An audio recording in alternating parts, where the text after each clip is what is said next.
Welcome to this Holy Saturday of Lent for everyone as we are in this 40th day of Lent, the true time of waiting.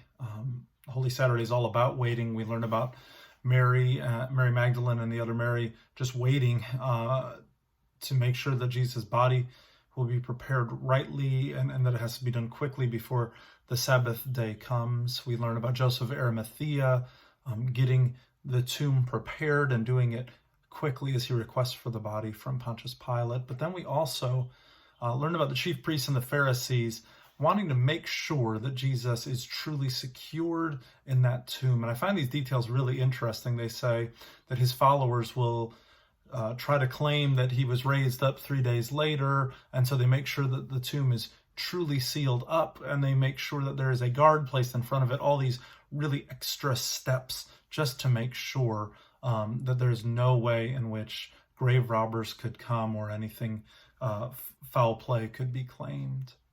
The Pharisees and chief priests here, N.T. Wright sees as skeptics, and in our day there are many people skeptical of the Christian faith.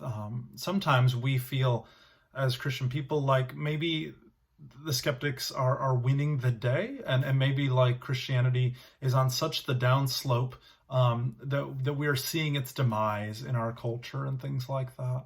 But Wright is quick to tell us that there have been many, many, many times where church people and the church has felt like that.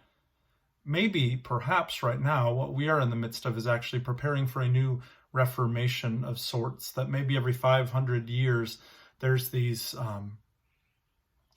periods of time that lead into something new and fresh for the church, and that it's not always just an ascendancy. It's kind of sometimes it ebbs and flows in peaks and valleys, and sometimes it feels like we're in one of the valleys. Sometimes our own lives feel like Holy Saturday, right? And Wright says this. He says, we aren't sure why we've got to this place, why things aren't going as we wanted or planned, and life seems to have drained out of it all. That's a Holy Saturday moment.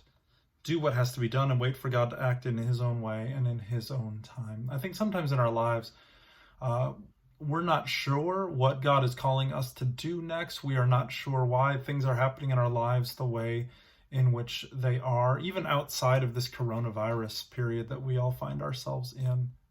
It's just a reminder that waiting on God is indeed a part of what our faith entails.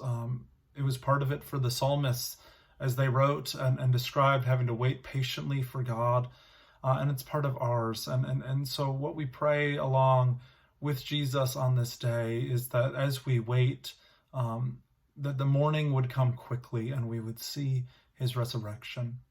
God bless you all, and I'll see you on Monday. I'm going to try to continue these videos to at least finish out our Lent for Everyone study, since it goes into Easter week. And so we'll move on to Easter week together. Have a great day.